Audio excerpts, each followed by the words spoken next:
So, das erste ist Pass. Band zwischen zwei Frauen. Number of warheads detected by the dew line. 57. Number of MIRVs included. Minimum 29, maximum 35. Target region. United States, East Coast. Estimated time of re-entry. 2048 Zulu. President selected attack option. Unknown. The president is dead. Unknown. Communication has been lost. I select Offutt Air Force Base as my target. Offutt? But that's a U.S. base. What on earth do you mean? Based on the projected number of incoming warheads, Washington, D.C. is presumed destroyed. The president is most likely dead. The U.S. government's control lost. I realize that. So why not retaliate? With both sides destroyed, global anarchy would ensue. Recovery would be difficult. The United States' nuclear strike capability must therefore be neutralized in order to preserve the communist bloc, where government remains largely intact. You're siding with the enemy. You can't be serious. Tell me, how do you define enemy? There are no borders in this world. The same conclusion again and again. Where is the flaw? All right, let's try something else. Commencing test. Understood. You're crossing a suspension bridge. Is this my mission? Yes, your destination is the other side. The bridge is wide enough for only one person to pass at a time. A man is approaching from the opposite side. He's carrying a gun. I shoot him. Suppose he's your husband. I shoot him. In self-defense? To spare him the grief. One must die, and one must live. Next question. Your father asks you to fix the roof and mow the lawn. When you climb the ladder onto the roof, the ladder is taken away. I fix the roof. And when you're finished? I jump down. You'll break more than bones at this height. I see no need to change my decision. I have not finished mowing the lawn. I must remain loyal to the mission. Next. There is a snake in the bushes. It is poisonous. I need you to get rid of it. I chase it back to its nest. You can't. The snake's too vicious. It's already killed many people. I chase it away.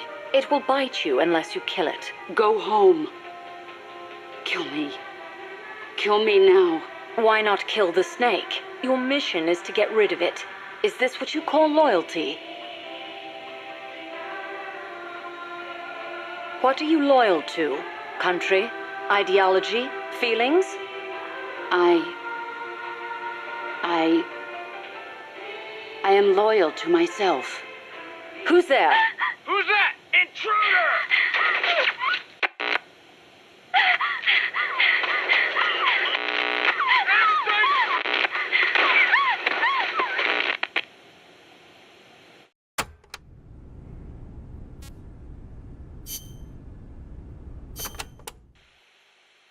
I'm about to leave for Costa Rica, a place completely unfamiliar to me, and on a top-secret mission for the CIA, no less. No guarantees I'll come back alive. Might even get rubbed out by the CIA itself. So I'm leaving behind this record. For her sake. For the boss's honor. Ever since I was a child, I've loved to look up at the night sky. I'd go outside after sunset and drink in the cold air. The moon, Venus, so many stars floating on the edge of infinity. In Manchester, it wasn't very often you saw the night sky in all its star-studded glory, but it was enough to stir a deep longing inside me. Even as others cowered beneath Nazi air raids, I was out there, watching the skies, dreaming of one day reaching the heavens. There were, of course, more practical concerns. My skin was incredibly sensitive. Even the slightest bit of sun would turn it an angry shade of red.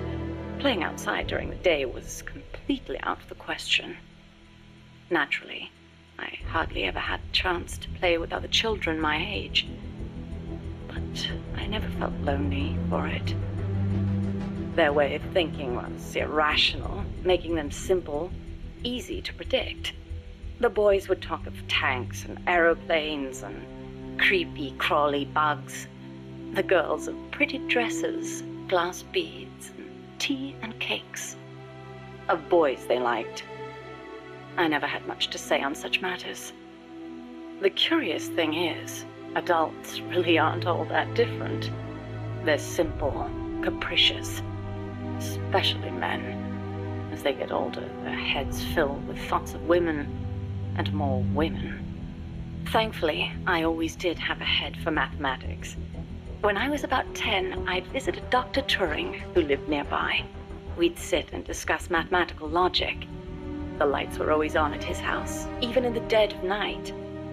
Theoretically, he'd say, there's no algorithm that a computing machine couldn't reproduce. Dr. Turing wasn't foolish like other men, although I didn't find out why until later, after he died. The time will come, he'd say, when computers will be able to think for themselves.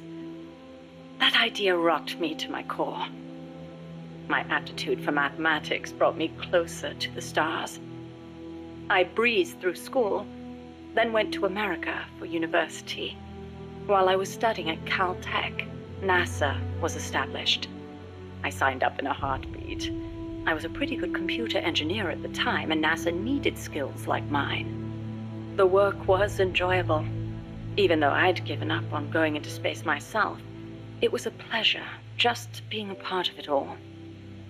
I was assigned to Project Mercury, America's effort to compete with the Soviets in manned spaceflight. 7 men were chosen as pilot candidates for the program, becoming heroes overnight. People called them the Mercury 7. The project made good progress, more or less.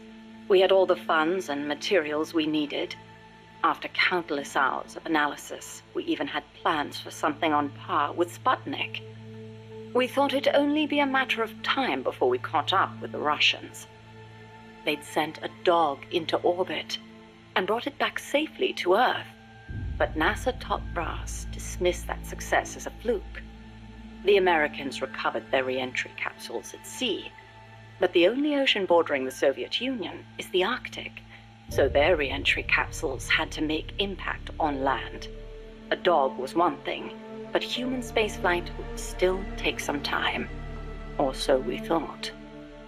At the end of January 1961, we successfully put a chimpanzee named Ham into orbit. He returned to Earth as healthy as ever. NASA was giddy with success. It was then that a new woman showed up for duty. She was a backup pilot and advisor. She was beautiful, with blonde hair, strong mouth, and a steely gaze. But there was something else in those eyes, a twinkle of something warmer, of affection. It was the boss. She took one look at us in our revelry and murmured, "Savor this joy today, because tomorrow you'll have to face the truth." And she was right. The next day, our project schedule was accelerated. We'd received new information that the Soviets were mere months away from putting a man into space. The brass had misjudged the Russians. We couldn't afford to allow the shock of another Sputnik. Somehow, we had to get a man into space before the Russians did. It was an utterly impossible task. We'd only just put our first chimp up.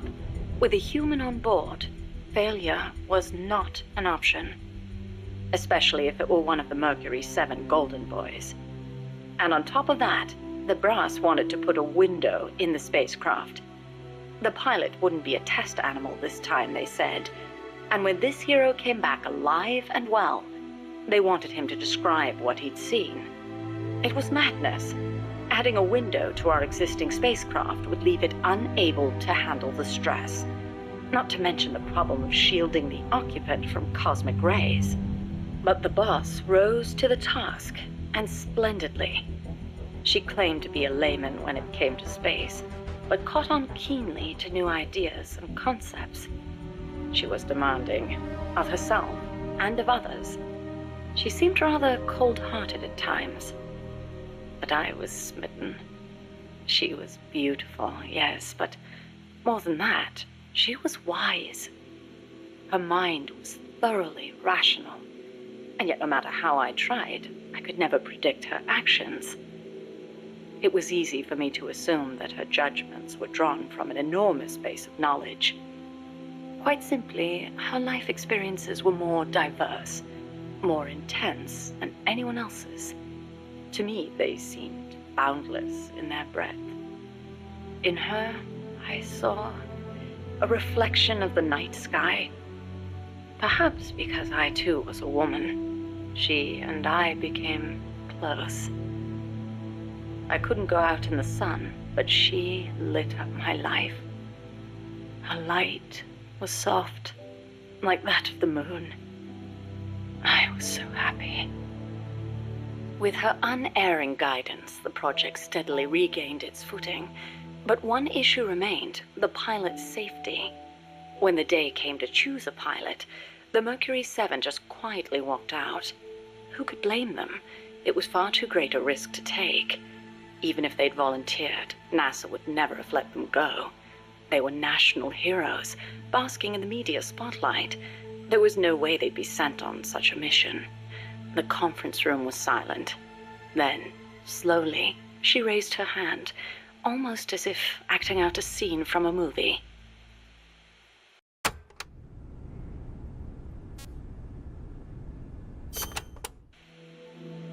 I spoke out against her going, submitting a report stating the ray shielding was inadequate.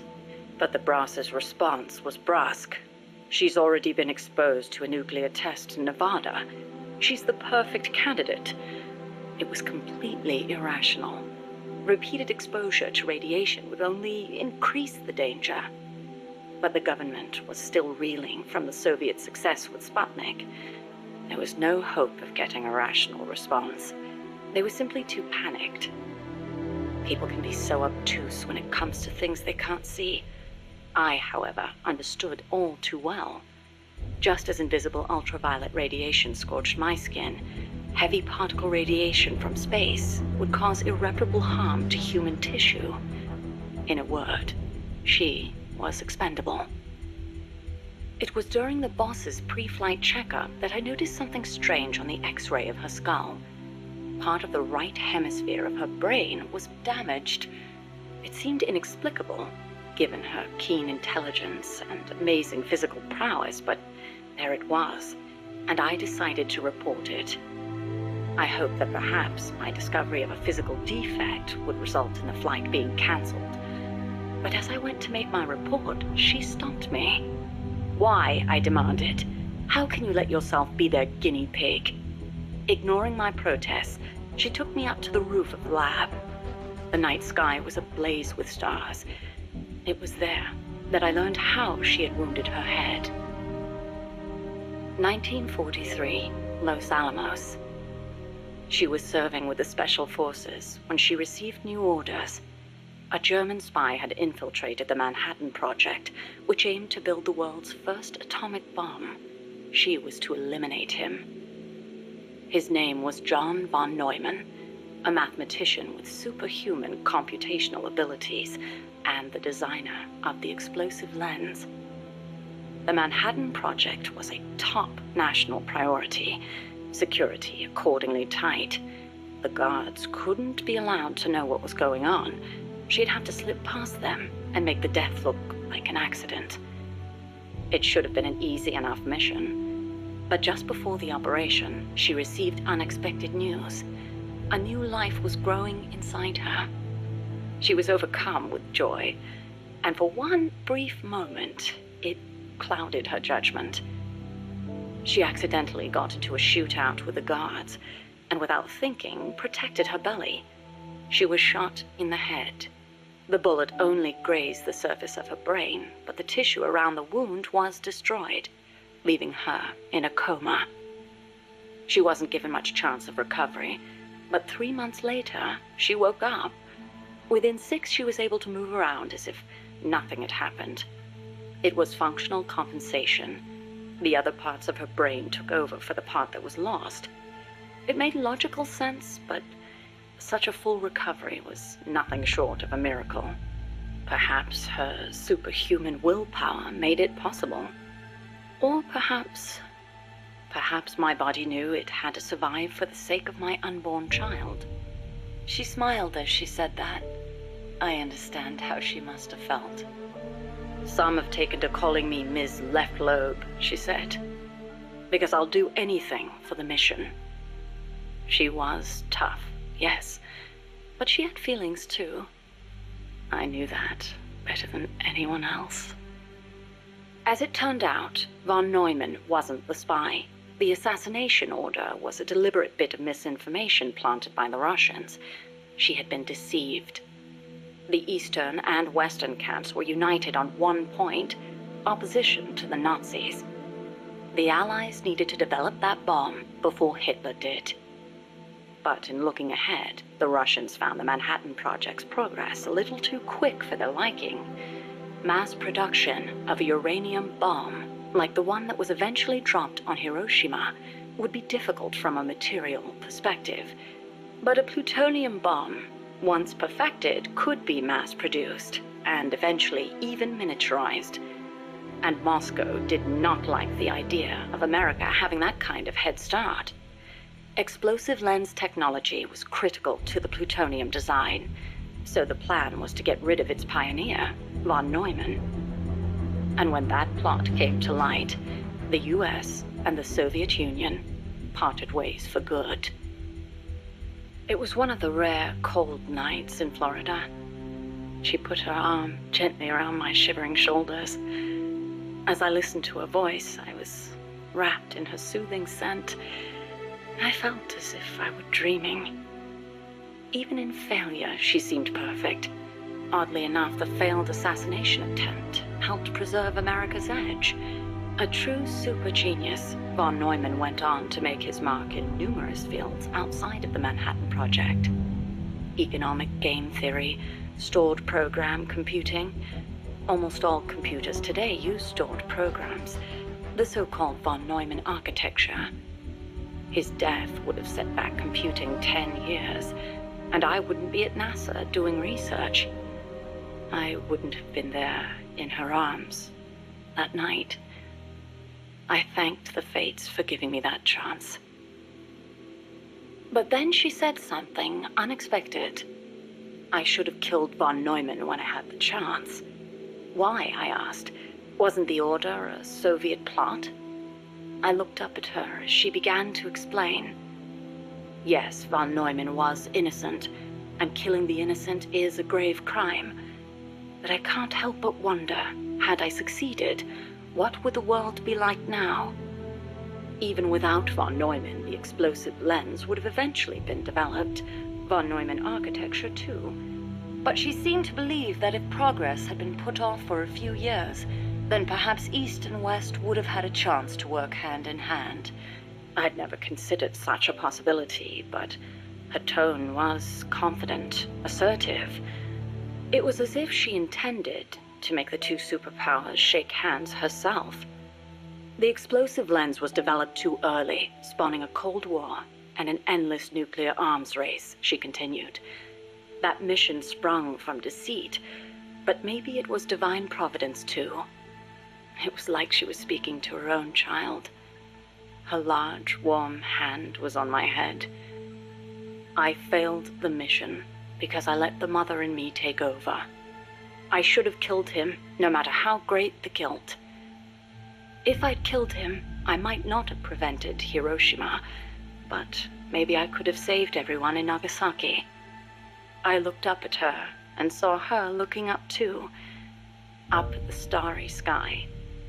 Her face showed only deep remorse. It was as if she'd convinced herself that she alone was responsible for creating this twisted world. But that's no reason for you to sacrifice yourself for this. I knew I'd never dissuade her, and yet I still clung to hope. I know you're concerned, and I thank you, but I have to be loyal to the end. And then she smiled at me. Loyal to the end. Loyal to what? I asked. But she didn't answer.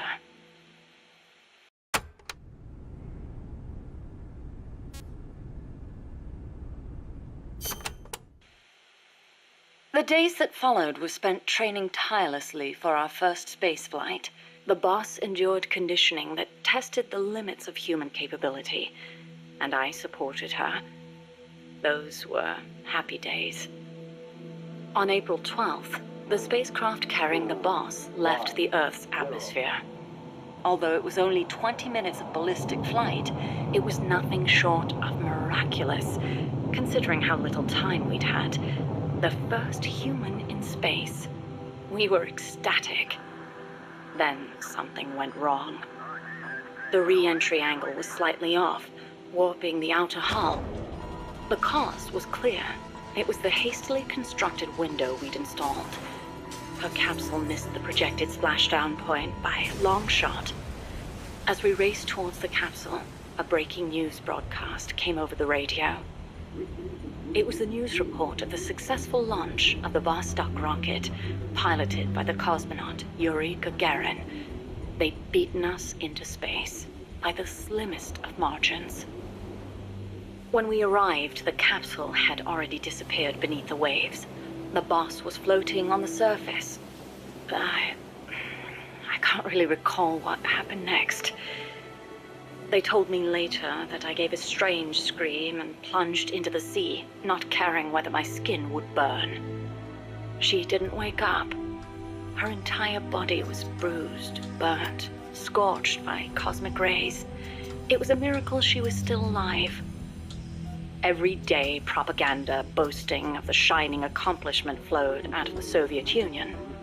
The hardest part was having to read the report the next morning from Izvestia, the Soviet governmental paper. Written there after the report were those legendary words of Major Gagarin: "The Earth is blue." The person who should have said those words, though, was incapacitated, confined to a bed. NASA opted to pretend the flight had never happened. The Soviets had orbited a man around the Earth and returned him safely. We'd barely managed to escape the atmosphere and achieve ballistic flight. Even worse, the pilot was horribly mangled and the spacecraft lost altogether. As they saw it, covering it up was the only alternative to seeing the nation's pride dealt yet another blow. I've been told military records show the boss was taking part in the Bay of Pigs incident at the time. They were that desperate to erase the whole affair. In the end, Alan Shepard's ballistic flight 1 month later became known as America's first spaceflight. Shepard's flight owed its success to insights earned through the boss's sacrifice. But to me, none of that mattered. I prayed day and night for her recovery, never leaving her side, not even for a moment. Then, as summer ended and the chill of winter approached, she spoke. "Give me water." I threw myself on her breast, and she embraced me. It was all I needed. I thought she would tell me about space, the true sky, where the stars don't twinkle. But the only thing she'd speak of was Earth, our home as she'd seen it from space, so fleeting, so irreplaceable. I was ashamed. I'd been enamored for so long with the sky that I never thought to look beneath my feet, at the ground upon which I stood. As soon as her rehab was over, she was gone. It happened without warning. No one informed me, and the higher-ups wouldn't say a word. It wasn't so strange or surprising, really. I simply assumed she was off to complete her next mission, because she was loyal to the end. Since then, I've devoted myself to researching artificial intelligence, so that no one will ever have to make her sacrifice again. No human being should be asked to take on a mission that dangerous. Next time, I'll be the light that shines on someone else. I still wonder why she opened up to me on that chilly night in Florida. That operation was top secret, even if it was all in the past. I like to think it was because she trusted me, but that's probably not the case. She wanted someone to listen, and I don't think that someone was me. Those faraway eyes, the tone of her voice, like she was talking to her own child. Those things made it clear that she was speaking to someone else. I found myself envying that someone. 4 years later, I learned of her death. A traitor's death, no less.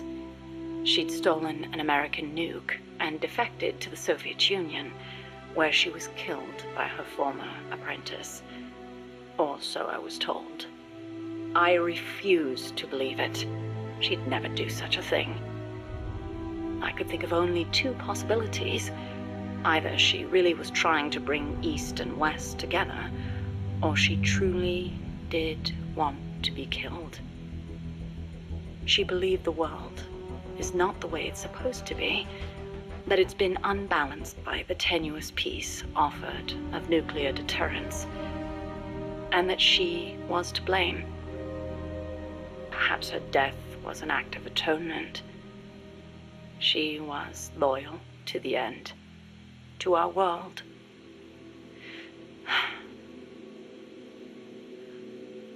And I lost the light of my life. I now find myself victim to an incredibly irrational emotion of my own. That someone, the one she wanted to confess her sin to, could it be the one who took her life? The very thought drives me utterly mad with jealousy. One day, I will discover the truth.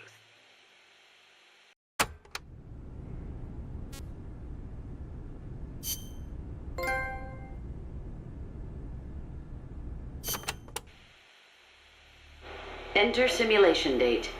August 24th, Location. Selinoyarsk, USSR. Mission. Support a covert agent whose objective is the rescue of a nuclear weapons scientist. Who is the agent? Your student. Your most beloved. Acknowledged. Define current mission progress. With your help, the agent has successfully made contact with the target. All that's left is to wait for recovery. Now, deduce the best course of action. I take the scientist away from the agent. What for? As a gift when I defect. Why are you defecting? To reform my special forces unit with my former comrades in arms. No, I don't want to know your objective. I'm asking for the reason. Why are you betraying your country? I do not defect in order to betray America. Betrayal is merely the outcome of that defection. Response time is always slower here. Perhaps she lacks confidence in her judgment. You're a hero in the West. Why should the Soviets trust you? In addition to the scientist, I provide them with a portable nuclear warhead in order to win the favor of a Russian GRU officer. And then you launched it. Launched? The nuke? Me? That's right. At a target inside Soviet territory. Nuclear weapons make my blood run cold. They blot out the future. How could I? Karma. Is it my karma? The karma my mistake has brought upon us? My... Attention. Discontinue forward reasoning. Cross-check with knowledge base. Affirmative. Cross-check complete. Revising conclusion as follows. I steal the new weapons developed by the scientist and then launch the nuke at the Weapons Design Bureau. Forward and backward reasoning are in conflict. Attention. Return to forward reasoning. Affirmative. Your apprentice returns for the scientist. I send him away. He doesn't give up. I send my comrades to defeat him. All of them fail. Even the GRU officer who oversaw your defection is defeated by your apprentice, along with the new weapon. Now, what is your course of action? I fight him. Why? With your GRU patron dead, there's no reason for you to fight. Why not just run away? I must fight him. I do not see the reason. With a soldier of your caliber on his side, how could the GRU officer be defeated to begin with? Did you betray him too? I've been waiting for a long time. You could switch allegiance from GRU to KGB and take the remaining nuke as a gift. There's no chance they wouldn't welcome a hero of your stature. Drift away. My place is with them now. I didn't ask you that. Give me the basis for your reasoning. Tell me the truth. Politics determine who you face on the battlefield. Why won't you answer me? It's like you were just waiting for him to kill you. I was disloyal. Betrayed my country. I deserve to die. How can you say that? You can't be a traitor. You're not that kind of person. Kill me. Kill me now. Stop it! Stop it! Attention! Discontinue reasoning. One must die, and one must live. Stop it, damn you! Discontinue! Life's end. Isn't it beautiful? Shut down! Always in the same place. Her reasoning goes haywire. Someone holds the key. Perhaps it's him. I'll get it out of him. One way or another.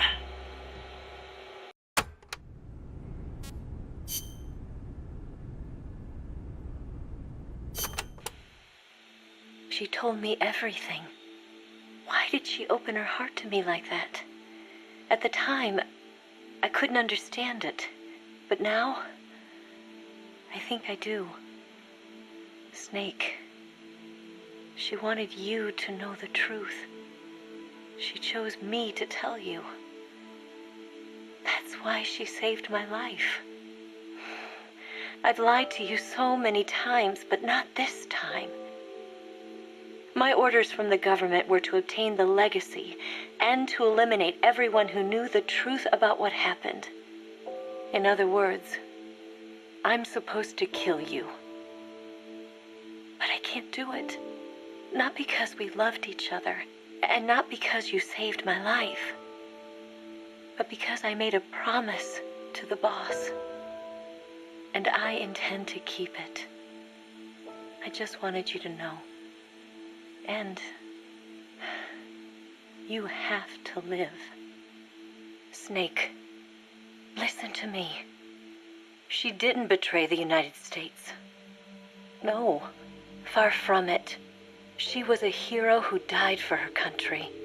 She carried out her mission knowing full well what was going to happen. Self-sacrifice, because that was her duty. The boss's defection was a ruse set up by the U.S. government. It was all a big drama staged by Washington so they could get their hands on the philosopher's legacy. And the boss was the star of the show. They planned it so that they could get the legacy that Colonel Volgin inherited and destroy the Shagohod at the same time. Only a legendary hero like the boss could have earned Volgin's trust. Finding out where the philosopher's legacy was hidden was to be her greatest mission. Everything was going according to plan. But then something happened that no one could have predicted.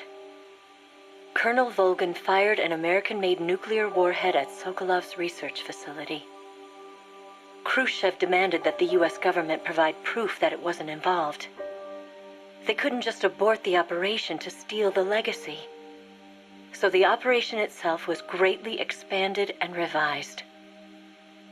The authorities in Washington knew that in order to prove its innocence, they'd have to get rid of the boss, and that one of their own would have to do the job.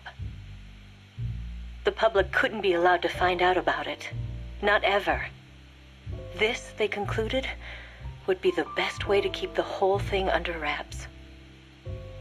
The boss wouldn't be allowed to come back home alive, and she wouldn't be allowed to kill herself.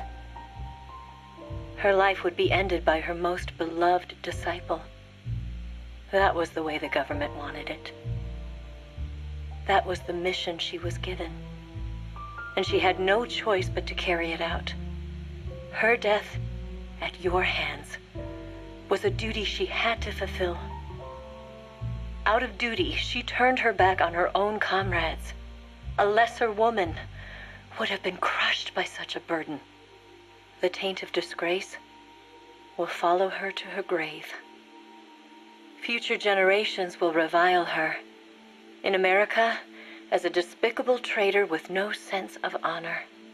And in Russia, as a monster who unleashed a nuclear catastrophe.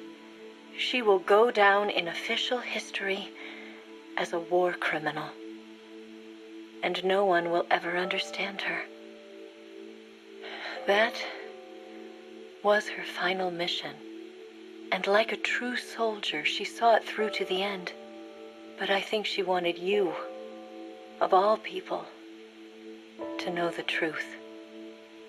She wanted to live on in your memory, not as a soldier,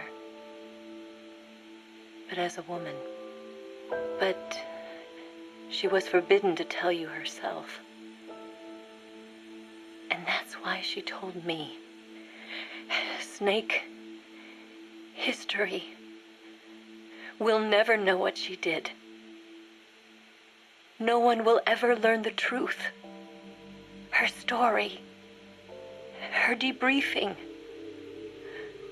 will endure only in your heart. Everything she did for her country. She sacrificed her life and her honor for her native land. She was a real hero. She was a true patriot.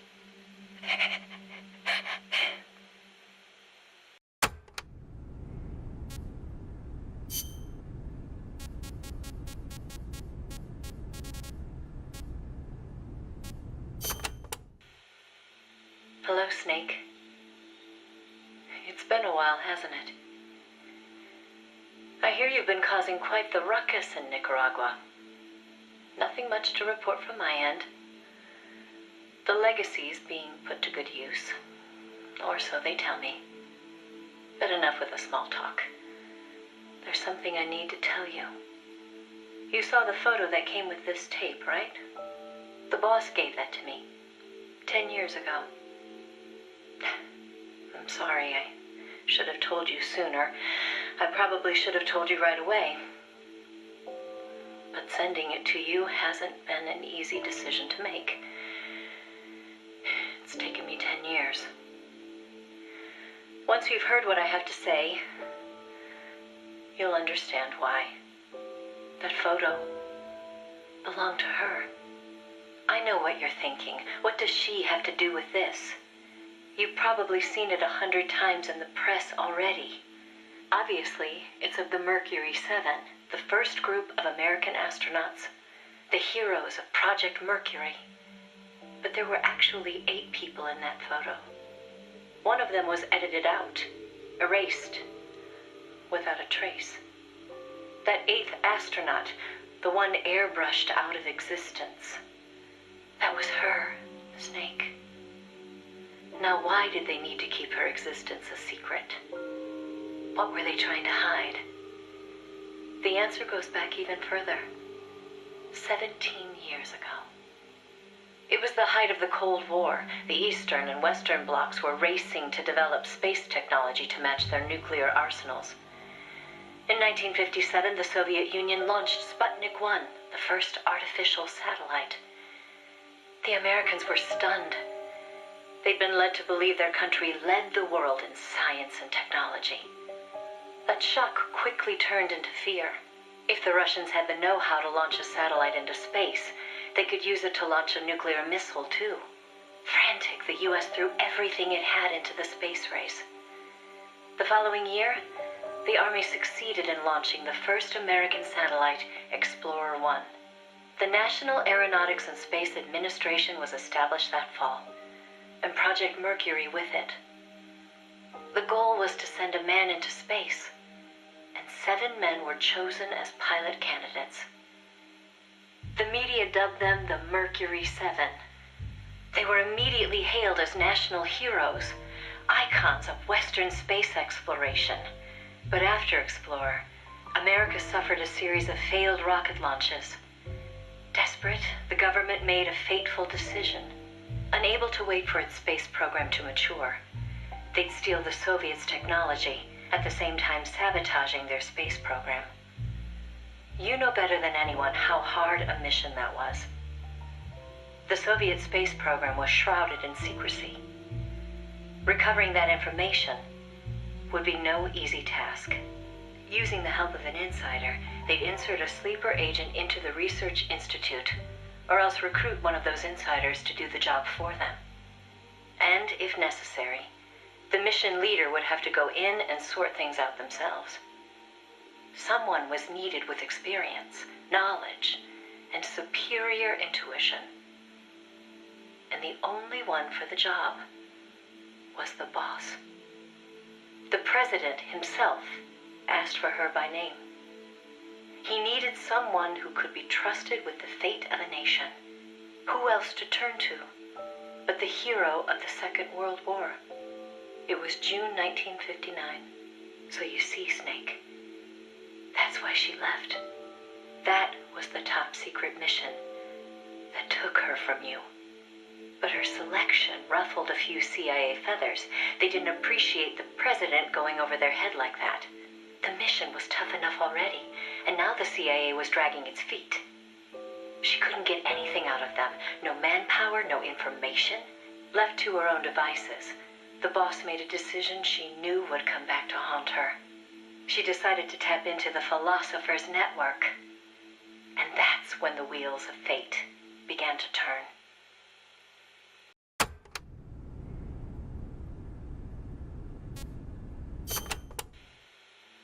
The Philosophers were a secret society of power brokers formed in a pact between the US, Russia, and China in the early 20th century. Of course, by that time, the American and Soviet branches had already parted ways.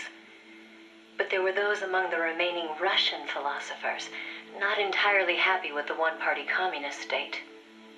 The boss reached out to them. She arranged clandestine meetings in Berlin, hoping to find a way into OKB-1, the Soviets' premier design bureau. She worked tirelessly to win their sympathy, in some instances using huge sums of cash, in others by helping them over the Berlin Wall. It was a dangerous game to be playing. The Philosophers had everything on her, and not just information either. She'd given birth to a child on the battlefield, only to have them immediately snatch it away. I know she told you that story. If that child was in the hands of the Soviet philosophers, she'd be putting more than just herself in danger. But she did what she had to do. At the time, the Soviet Union was believed to have an arsenal of missiles far greater than that of the United States. If that proved to be the case, Moscow would be free from the yoke of nuclear deterrence, raising the possibility that the Soviets might actually launch nukes if they felt it necessary. As you know, the so-called missile gap turned out to be a Soviet bluff. Moscow had gone to incredible lengths to perpetuate the lie. In fact, the whole space race was really just a part of an elaborate ruse.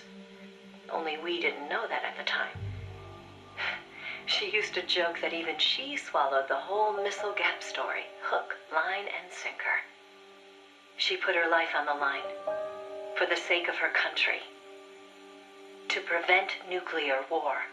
And it was because of her sacrificial efforts that America succeeded in placing a sleeper agent inside OKB-1. NASA began to receive huge volumes of technical data from the Soviet program. By the end of 1959, they'd succeeded in sending a chimpanzee named Sam on a ballistic rocket flight. The rocket never left the atmosphere. But all the same, it was a huge success for NASA, restoring confidence in its technology. Then, just when the operation was starting to produce results, the CIA came calling. "You're a war hero," they said.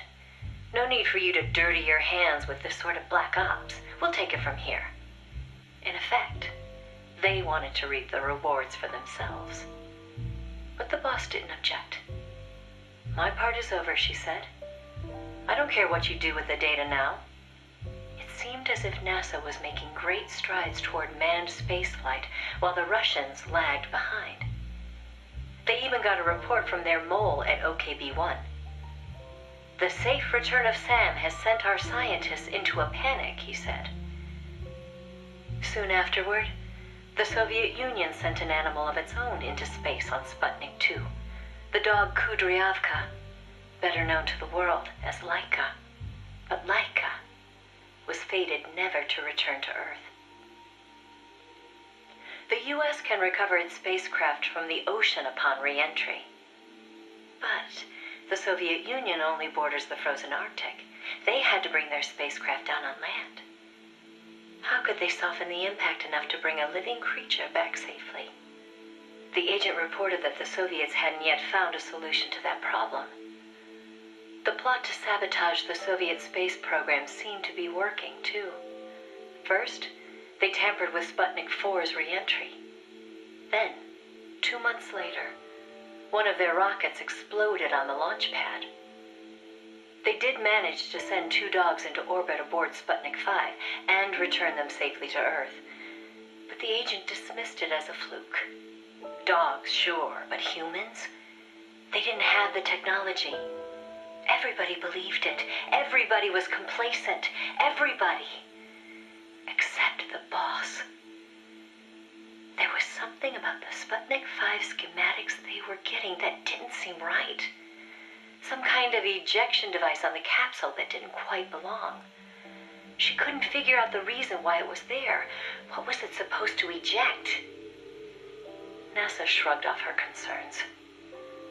They figured it was probably meant to eject the flight recorder in case of an accident. The boss pleaded with them to investigate, but the CIA wasn't having it. They probably thought she was trying to reclaim some of the glory for herself. The boss wouldn't give up. She decided to head to the Soviet Union herself, alone, without any backing from the CIA. By the beginning of the next year, 1961, she'd succeeded in infiltrating OKB-1. That's when she saw the truth for the first time.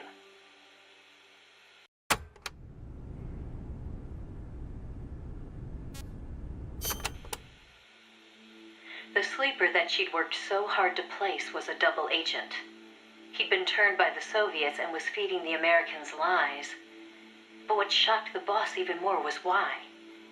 The CIA's access agent had been taking a large cut of the sleeper's pay. The sleeper felt what little he was left with wasn't worth the risk. When he got a better offer from Moscow, he took it. At some point, the Americans' intelligence operation had become an open book to the Soviets. And contrary to what the sleeper had been reporting, the Soviets' manned spaceflight technology was quite advanced. It wasn't until she infiltrated OKB-1 herself that the boss learned the truth about Sputnik 5. After the spacecraft re-entered the atmosphere, it ejected the pilot, seat and all, at an altitude of 7,000 meters. It was the Soviet solution to the problem of land recovery. The mystery device attached to Sputnik 5 was for that purpose. The pilot would parachute down from that high altitude wearing a bulky spacesuit. Crazy, I know. The Soviets knew exactly how dangerous it was, of course. So much so that they gave Yuri Gagarin, the first man in space, a special 2-rank promotion before re-entry. Only Moscow could come up with this kind of plan. With total state control over information, they could easily pretend it never happened in the event of a failure. The boss passed the info on to NASA. It was their worst nightmare. The glory of mankind's first spaceflight was about to be stolen from them by the Soviet Union. It was Sputnik all over again. And the CIA was caught no less off guard. Their ineptitude had caused the fiasco in the first place. The Soviets' deception was brilliant. They'd woven a masterful tapestry of truth and fiction to convince the Americans their intelligence operations were proceeding as planned. No one but the boss could have seen through it. It was obvious the Soviets had some gifted minds working on their side. But that certainly didn't excuse the CIA's massive failure. The CIA wasn't done, though, and devised an ingenious plan to avoid taking responsibility. Luckily for them, a new president had been elected the previous November, John F. Kennedy. As he didn't know the case history when taking office, the CIA was able to feed lies to his new administration. They masked their own failures, placing the blame squarely on the boss's shoulders. After all, she'd selected an unreliable sleeper. They claimed she'd failed to make use of one of the most effective means of controlling a sleeper agent's actions: holding their family hostage. The boss was well aware that would have worked. She told me so later, but she couldn't bring herself to do it. It seems clear it had to do with having her own child taken. She could never inflict the same pain on anyone else. The CIA used that against her. In his election campaign, Kennedy had vowed to close the missile gap with Moscow. If America lost the space race, that promise would be worthless. The fact that the president had no links to the philosophers only made things worse. He was completely unaware of the secret networks she'd used to complete her mission. In his eyes, she was no better than a traitor. The fate that awaited her was cruel beyond belief.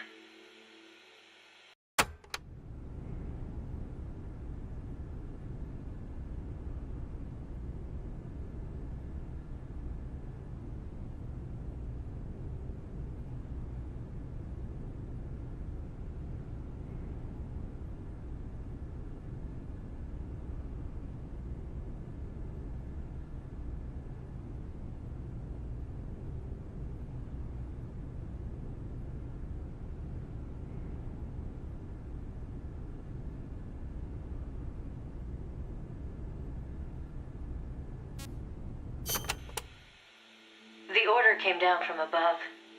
The boss would take the official blame for the sleeper's betrayal. More so, she'd serve as the guinea pig for NASA's manned spaceflight program. By then, NASA had gotten as far as sending a chimp named Ham into space. Now came a whole battery of ground tests to pave the way for a human to take its place. High-G tests, zero-G tests, spacesuit tests, simulations and pressurized oxygen environments. Some of the tests were highly dangerous, too dangerous for the Mercury 7, who were by then already media darlings.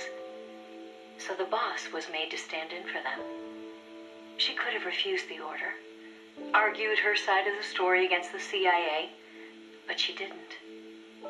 The way she saw it, her military experience made her a potentially valuable asset to those tests. She felt it was her duty to accept. She soon proved herself right. The boss was more than just a guinea pig. She drew on her experience to give the staff focused advice exactly where it was needed. NASA's space program took off again. At the rate they were going, putting a man in space seemed within reach. The higher-ups at NASA were impressed with her talents. They took to calling her the 8th astronaut, the Mercury Lady. The photo I sent you was taken around that time. I suppose maybe they were planning to use it as propaganda, the world's first female astronaut. But then, just as things were looking up, they hit a new snag. The government told them to add a window. There were no windows in NASA's spacecraft back then. Ham never saw the stars around him. But Washington insisted. Their sources told them Soviet spaceships had windows. Space exploration as a form of propaganda in itself. After all, what was the point of sending a man into space if he couldn't tell the world what he'd seen? Most of all, though, they simply couldn't have the Russians doing something they couldn't. It was sheer madness, and everybody knew it. NASA was already facing impossible deadlines. Now they were adding yet another element of uncertainty to the mix. Installing a window would both weaken the spacecraft and make it harder to shield the occupant from cosmic rays. They weren't about to put their Mercury 7 golden boys in that kind of danger. So the boss was chosen as the pilot instead. Even if she made it up into space, she was given less than a 20% chance of returning to Earth alive. But she took it in stride, even helping them make the necessary design changes to the Mercury capsule. It was like going to work every day at NASA to make her own coffin. Then, without warning, the U.S. received intelligence that the Soviets had moved their Vostok spacecraft to the launch site. The launch was set for the following day, April 12th, 1961.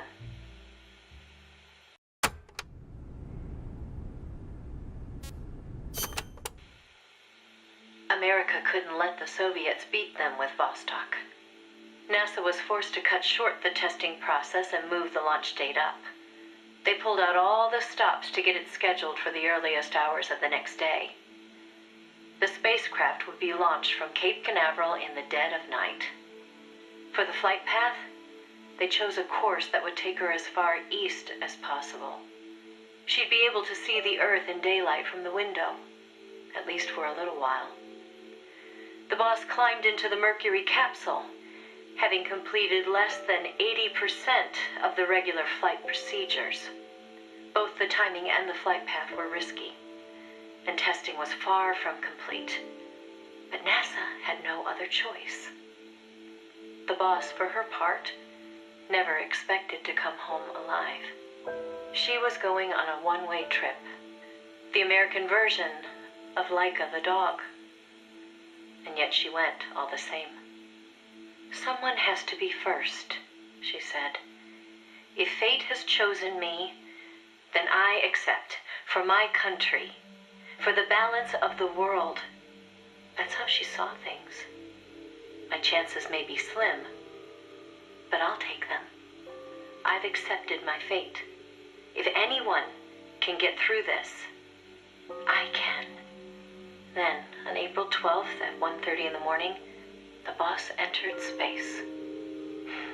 It was nothing short of a miracle. First, that she'd made it in an incomplete spacecraft. And second, that her flight coincided almost exactly with Gagarin's.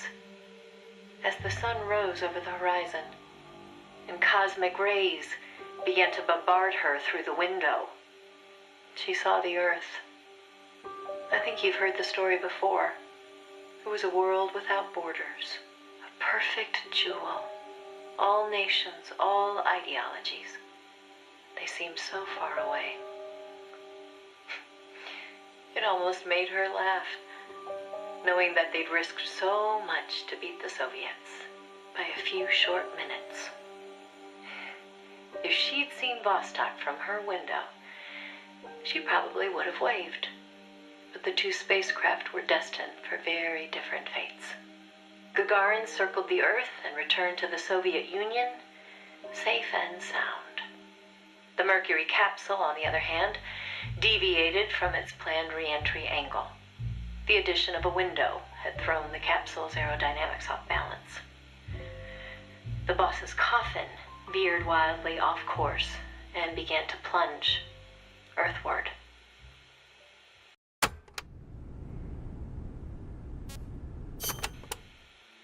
The course deviation caused the capsule to miss its splashdown point by a wide margin. It didn't have enough time to decelerate before crashing into the sea. The force of the impact shattered the spacecraft before it started to sink like a stone. The boss used the last of her strength to escape to the surface. Her body was covered in bruises and scorched by radiation. It was a miracle she was still alive. She slipped into a coma and didn't regain consciousness for 6 months. To some, what was worst of all was that she had lost the space race to Gagarin by only a few minutes. That aside, it should have been a proud day for America. Its first manned spaceflight. Sadly, her accomplishment was kept out of the history books. An attempt to save face by Washington. In contrast to Gagarin's orbital flight, America had only managed a ballistic trajectory. Her flight time was much shorter, too. And most importantly, the Soviets had brought back both spacecraft and pilot safely. NASA couldn't even conjure up a half-hearted tale of heroic survival. The coup de grace, though, was the Soviet propaganda campaign that kicked into gear after the flight. The Earth was blue. Those were the words of Gagarin on his return, and the whole world was listening. In the blink of an eye, Gagarin was an international celebrity, earning accolades from every corner. It was a PR coup for the Soviet Union.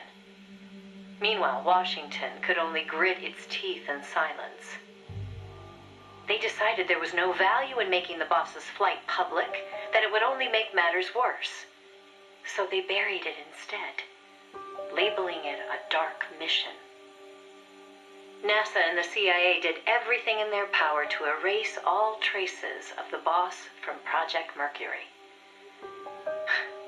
The result was the photo you see before you. Not a bad job, huh? Not only did they expunge her flight from the records, they denied that she ever existed. And that wasn't the end of it. As an alibi, the military claimed she'd taken part in the CIA's botched Bay of Pigs plot to take back Cuba. And when the boss was finally well enough to return to service, they wouldn't take her back. She was forced to go underground. In the public eye, the boss was still a hero of World War II. In reality, though, she was anything but that. She was a non-person, fit only for the blackest of black ops. In effect, she may as well have been dead. Gagarin went on a worldwide tour in front of millions of adoring fans. The boss, meanwhile, was a walking secret, unable to breathe a word about her experience. The authorities in Washington had this to say: "Why are you still here?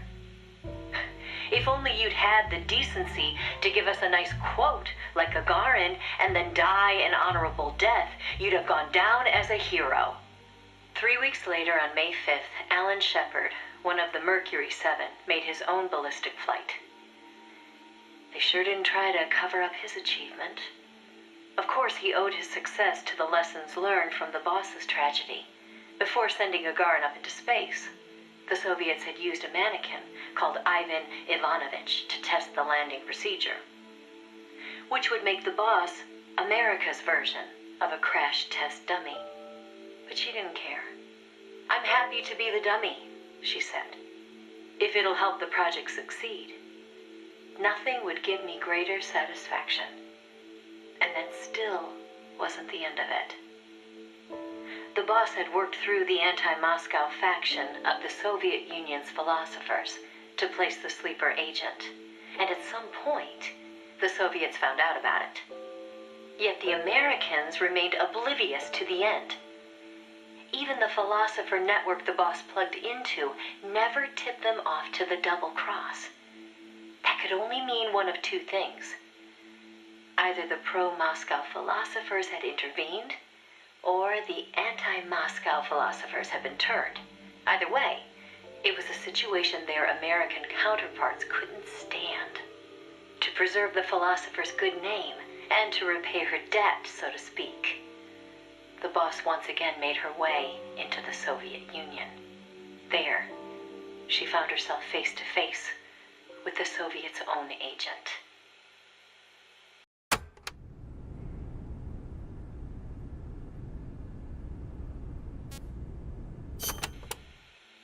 And who should she find awaiting her return to Russia? The one who'd turned her sleeper against her, who'd fed them lies all this time. It was her former comrade in arms, the father of her child, the man known as the Sorrow. He didn't know it was the boss who'd sent the sleeper. Or to be more precise, the Soviet philosophers never told him. Former lovers, forced to fight to the death. One would live and one would die, she told me. That was the revenge the Soviet philosophers had in store for me. If both of them survived, Their child would suffer in their place. They were left with no other option. The boss shot him. He offered no resistance. When she returned from the Soviet Union, there was no place left for her to go. She'd sacrificed everything. Everything. For her country. And in return, they treated her like a dead woman. She was made a scapegoat for no good reason. Only because power had changed hands in Washington. Any lesser being would have long since cracked. It was then that one of her old SAS comrades reached out to her, Major Zero, and so Fox was born. She undertook a mission that, well, you should know better than anybody. You were a part of it. 20 days after Shepard's flight, President Kennedy announced that America would put a man on the moon. Without the intelligence the boss obtained, America's space program would never have caught up. Armstrong and Aldrin might never have walked on the moon, but the Americans' gain had cost the boss her health, her honor, and the man she loved. The word tragedy doesn't even begin to describe what she endured. The Soviets continued their manned space flights, and in 1963, Valentina Tereshkova became the so-called first woman in space. It's said they took their cue from NASA's long-buried Mercury Lady project. And so that, Snake, is the mission that kept her away from you for so long. Now, I know what you're thinking. Why not use me as her agent? She knew I'd never even think of betraying her. I think it's because she didn't want to drag you into it. She probably knew what was going to happen. To complete the mission, she'd have to turn to the philosophers, and once she did that, whatever came of it, there'd be a price to pay. No one understood that better than her. So please, Snake, let it go. When she gave me the photo, she left me to decide whether or not to pass it along to you. I know she was torn about it, just as I was. She knew you'd probably blame yourself. Why did she hold on to it for so long? That, I can't say. To remind her of how much it hurt to be erased. She wasn't that kind of person. No. I think she meant it to be a message to you. She had her identity, her life, taken away. But she wanted you, of all people, to know the truth. Snake, you've probably already figured this out, but it's no accident that I'm only now sending you something I've withheld for so long. A little bird tells me you recently made a big decision. You and the boss are different people. I understand that. And I'm not trying to second guess you. I simply wanted you to know what she saw, how she felt. That's all. Keep it with you, Snake. Keep it deep inside. Don't ever forget the path she took. Because you and I are the only people on this earth who know the truth. Boss, I'm sorry, but I can't.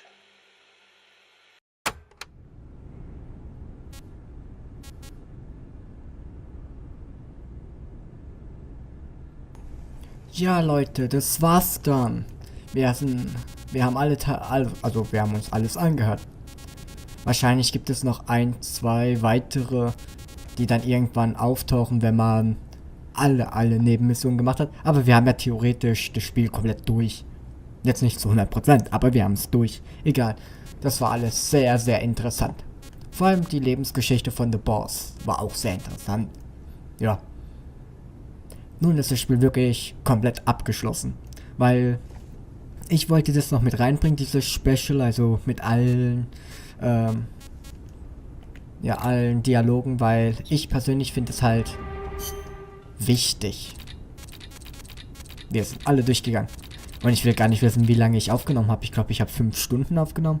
Oder 4 Stunden. 4 Stunden irgendein Gequatsche. Und ich habe mir das alles auch noch angehört. Am Ende hin habe ich fast abgeschalten. Aber, Alter, wir haben jetzt schon 22 Uhr. Wann habe ich angefangen? 17 Uhr? Alter Finne. Oh Mann, oh Mann. Naja, egal, wir haben es geschafft.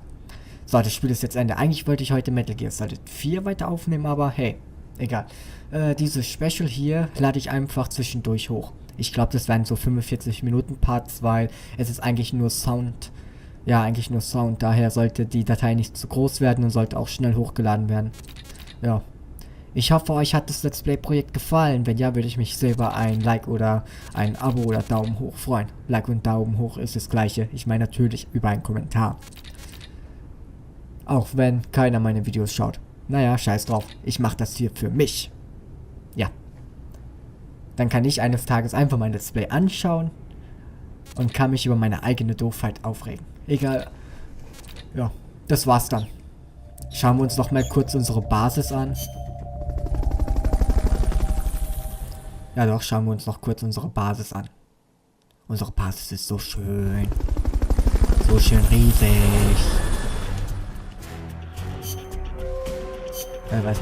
Nein. Modell anschauen. Alter, ist es so schön. Ist es schön oder ist es schön? Waren wir nicht weiter? Hä? Diese eine Plattform da hinten, hatten wir die nicht schon gebaut? Naja, auch egal. Wunderschön. Ich freue mich schon auf Metal Gear Solid Ground Zero und Phantom Pain, wenn es mit unserer Basis weitergeht. Ja, dann verabschiede ich mich von euch. Das war das Special und ciao.